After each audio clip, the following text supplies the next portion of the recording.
Water shortage worsening. Supplies continue to dwindle despite restrictions.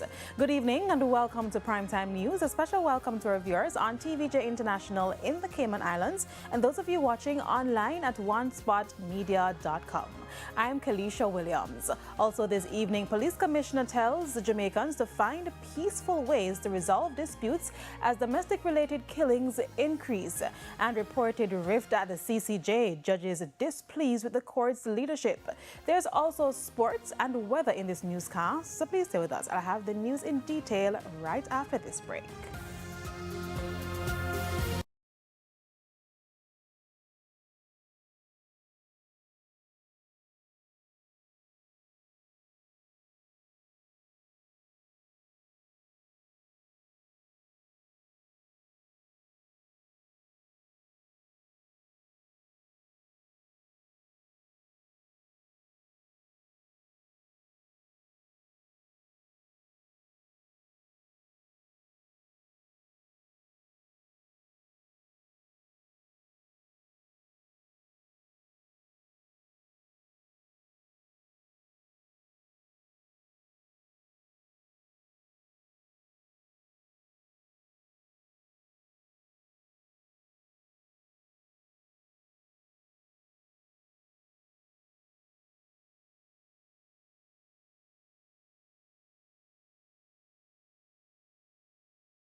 Welcome back and thanks for staying with us.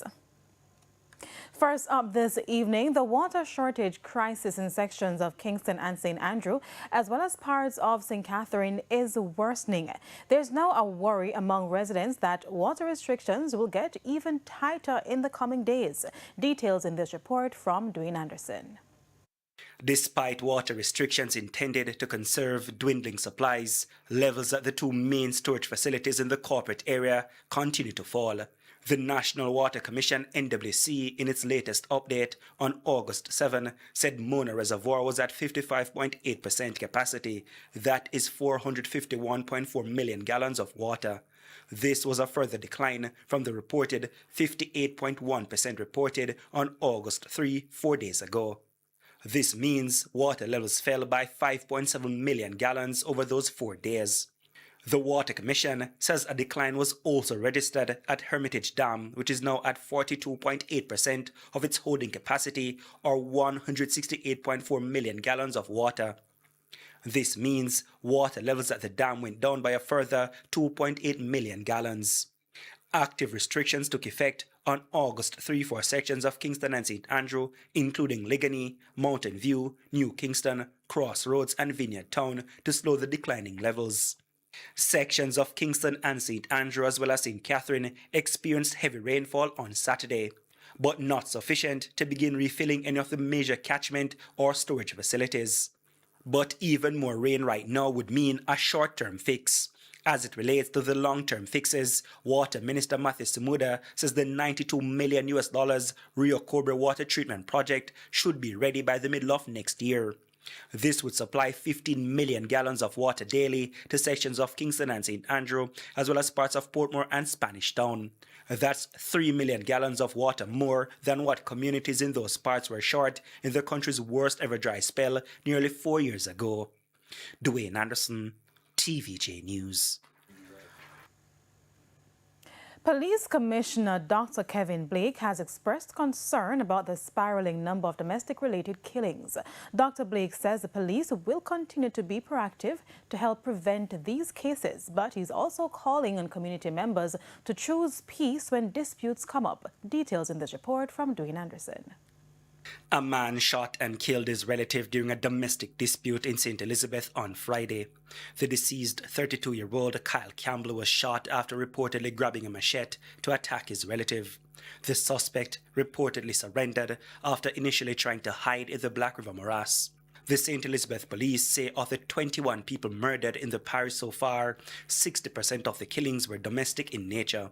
Several other police divisions, including Clarendon, are also experiencing problems with intimate partner or relative versus relative crimes. These acts of violence have caught the attention of the police commissioner. The next phase of our murder reduction effort must see an even greater emphasis on the domestic and interpersonal type violence. While we have been improving our capabilities to deal with these types of violence, we must move even more stridently into proactive intervention. Finding a solution to this situation, he reasons, does not require expensive large-scale plans. When people hear the term peace building, they sometimes imagine large conferences, international negotiations, or government programs. Those certainly have their place, but genuine peace building begins much closer to home. It starts in our homes, our schools, our churches, our workplaces, and our communities. We therefore must demonstrate our belief that we need not look yonder for a peaceful society. We can make ours one such. It begins when a parent teaches a child right from wrong, when a teacher instills discipline, a neighbor chooses dialogue instead of confrontation. As for the more long-term solution, he believes a cultural shift is needed, a change that includes Jamaicans choosing to be lawful at all times. We as members of the JCF are best poised to create an environment that encourages a driver to obey the traffic lights even when there is no police officer nearby. It means a culture of lawfulness requires that each citizen lives up to their responsibility. That is, it is reflected when a shop owner conducts business honestly, when the taxpayer pays what is due, when the parent teaches respect for authority, and when the young person chooses education and honest work over the lure of criminality. We can help to create an environment that supports this culture, but it requires the citizens to be on board.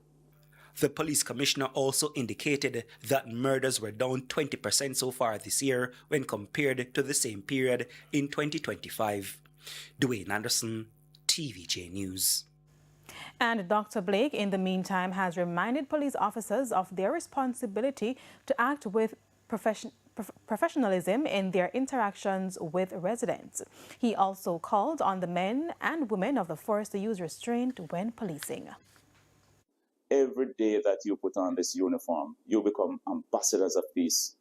Through your professionalism and fairness, you demonstrate what a peaceful and lawful society should look like. Continue to treat people with dignity. Continue exercising your authority with wisdom and restraint. Continue to build trust in every interaction.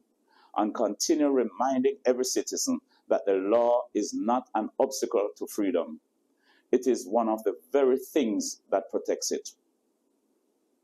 Together with the people we serve, let us continue building a Jamaica where peace characterizes our socialization. To other news now, a senior official has confirmed that 8 people are in custody in connection with the billion-dollar cocaine bust at the Kingston Container Terminal, KCT, last week. Several people employed to the KCT were taken into custody Friday after operatives from the Firearms and Narcotics Division and Jamaica Customs Agency, backed by the Specialized Operations Branch, swooped down on the facility. The employees are suspected to have been running a smuggling syndicate at the terminal. Investigators remain tight-lipped as they pursue leads following the find. The drugs seized during the operation have been an estimated value of more than $1 billion.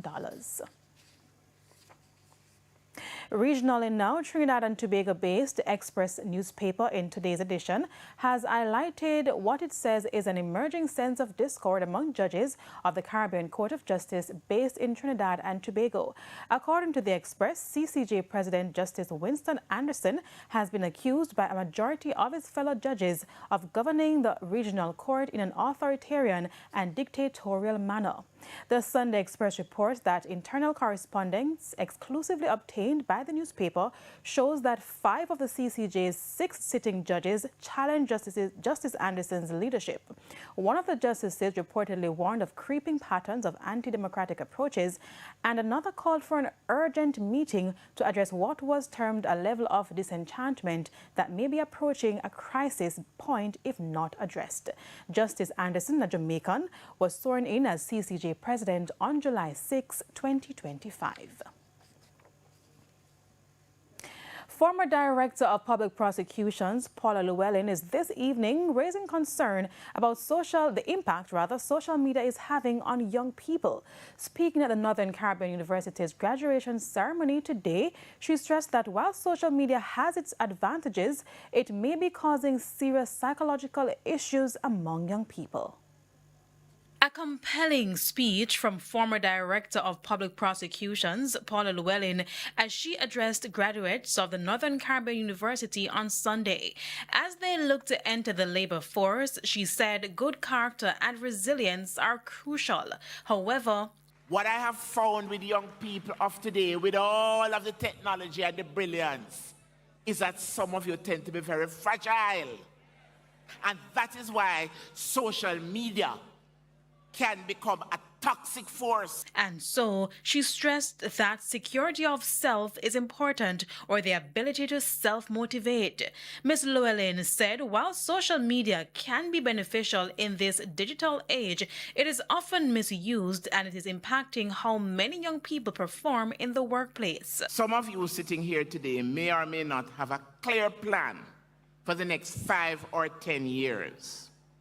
I encourage you, if you don't have it, have one, because that is what will enable you to be transformative and to have a purpose-driven life. She pointed to a disturbing pattern that she has noticed over the years as a prosecutor, how the so-called easy money culture fueled by social media has led many young people down the wrong path. With the advent of social media and scamming, you actually, big people will tell you that, who are into training, will have a cohort, luckily a minority of young people. Some of them, they don't want to work. They don't want to perspire. They don't want anything that is going to be too hard. Well, I'm here to tell you, if you want to be transformative and to eventually bring value, you cannot do it without being prepared to work hard. Her comments come on the heels of the recent national social media survey, which showed that 9 in 10 Jamaicans want stricter measures for minors who use social media. And 80% of Jamaicans are also appealing for the government to implement a national social media policy for children. It also follows expert warnings that many young Jamaicans are becoming social media addicts. And we take another break, but stay with us. More local stories when we come back.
Welcome back and thanks for staying with us.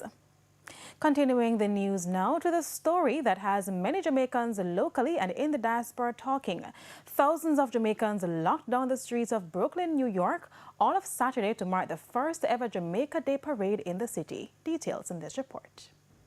Jamaicans locally culminated the country's 64th independence with celebrations at the National Stadium in Kingston on August 6.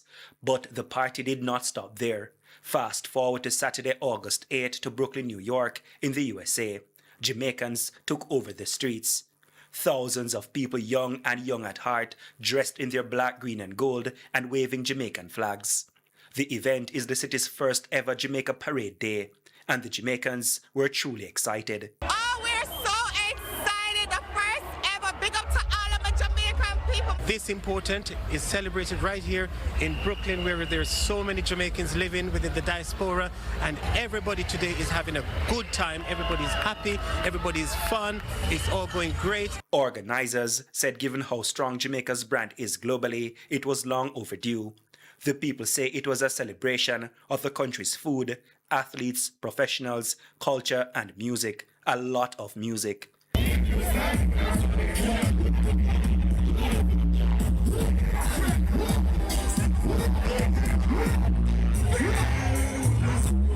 New York is home to an estimated 300,000 Jamaicans, or persons of Jamaican descent. Brooklyn specifically is home to about 80,000 Jamaicans. No official figures yet on the estimated turnout for Saturday's parade, but already organizers are looking to next year to make it bigger and even better. Thank you, America. Thank you, New York. Thank you, NYPD. NYPD, thank you so much. Thank you, fire department. Thank you, everybody. Thank you. The Jamaican diaspora's contribution is varied and includes large inflows of remittances.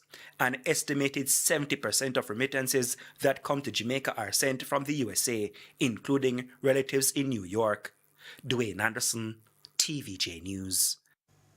The National Road Safety Council is calling for 24-hour camera surveillance to check excessive speed following Saturday's deadly motor vehicle collision along the P.J. Patterson Highway. A 25-year-old woman who was a passenger in the Toyota Hiace bus involved in the crash died. Information from the Public Safety and Traffic Enforcement Branch of the police suggests that the bus was traveling more than 110 kilometers per hour along the highway early Saturday morning. Vice Chairman of the NRSC, Dr. Lucian Jones, says the incident also reiterates the need for artificial intelligence-powered drones to assist with surveillance. The deadly crash was the 8th to be registered over the first 8 days of August. Still ahead in Primetime News, the business review and international stories. Please stay with us.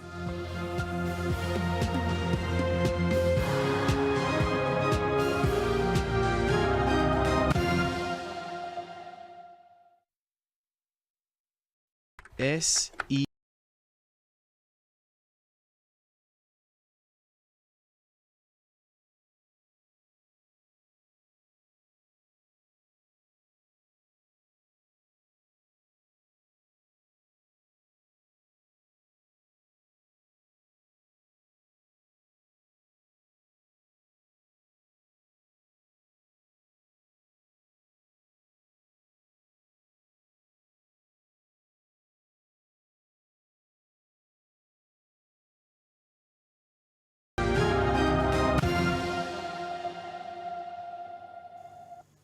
Welcome back. It's now time for the business review. In this week's edition, Deidre Thomas tells us about a company helping Jamaican businesses get their products closer to customers.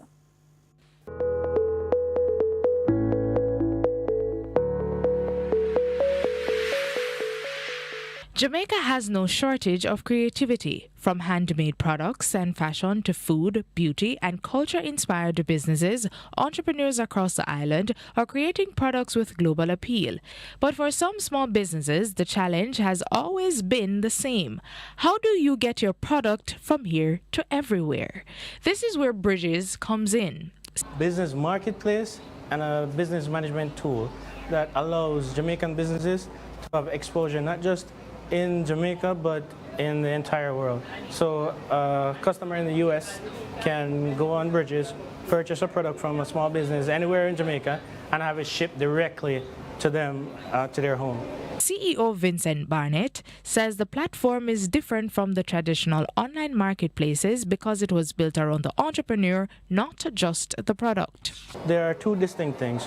One, the relationship is between the business and their customer.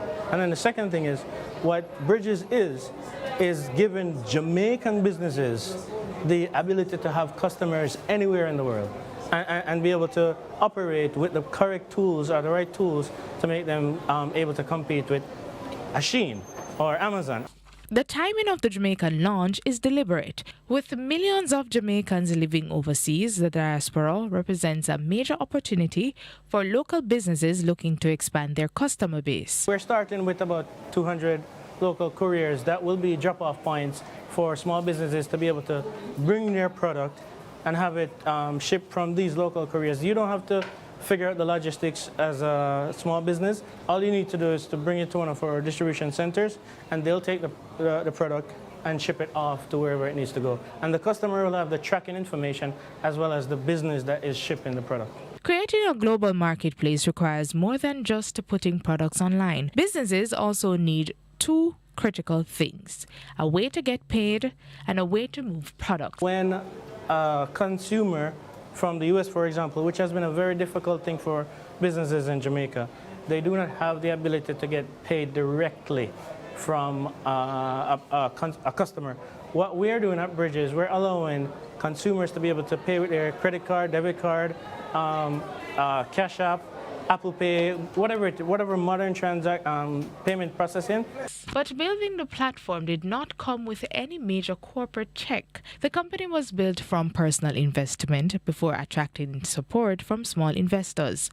This was bootstrapped by me and my wife, and in the later stages we had a few small investors.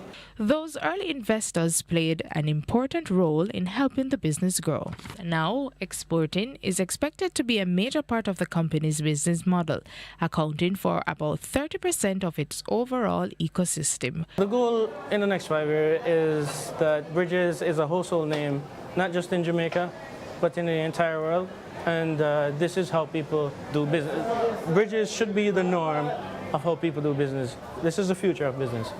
For the Business Review, I'm Deirdre Thomas.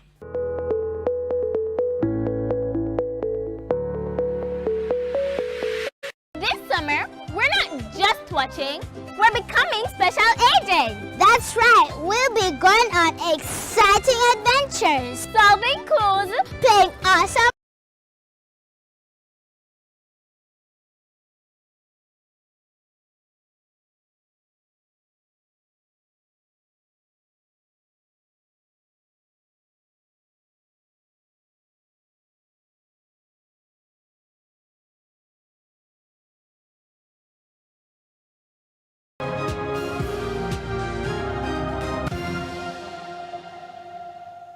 Welcome back to News Overseas. Now, the controversial boat bombing tactics used by the USA in the Caribbean Sea and the Pacific seems to be coming to an end. But nearly a year after the so-called narco-terrorist missions started, the Trump administration has provided no evidence to support that the people killed in the strikes were drug dealers. More from the CNN. In a letter to the White House this week, Kaine accused the Pentagon of going far beyond its original goals in Operation Southern Spear and killing people who are, quote, entirely unaware that they are marked for execution. Operation Southern Spear, which began nearly a year ago, has killed 221 people and destroyed at least 66 vessels. But the results do not seem to have been effective. U.S. Customs and Border Protection data analyzed by the think tank the Washington Office of Latin America, does not show a meaningful decrease in cocaine seizures. During the 10 months before the boat strikes began, CBP reported seizing more than 56,000 pounds of cocaine. During the 10 months following the beginning of the boat strikes, September 2025 through June 2026, CBP's reported seizures actually increased 2%. Fentanyl, which President Trump claims this operation is targeting, is largely produced in Mexico, not Venezuela or Colombia, according to the Drug Enforcement Agency. And CNN reporting shows military officials do not always know whom they're targeting, some of whom may even be innocent. Chad Joseph and Rishi Samaru were believed to have been killed in the October 14th strike last year. Their families are suing the Trump administration for wrongful death and extrajudicial killing. The complaint says, quote, Mr. Joseph and Mr. Samaru were not members of or affiliated with drug cartels. And Trinidad's government says there's no evidence drugs were on board. Chad and Rishi's families told ACLU attorney Jeffrey Stein they were fishing and doing farm work in Venezuela and boarded a boat to get home to Trinidad. Rishi wanted to come home to help care for his elderly mother who had fallen ill. Chad wanted to come home to see his wife and 3 young children. In response to our request for comment on this lawsuit, the White House said, quote, all of these decisive strikes have been against designated narco-terrorists bringing deadly poison to our shores, but they have provided absolutely no evidence to back up any of the strikes. And the Primetime News package continues with sports right after this break.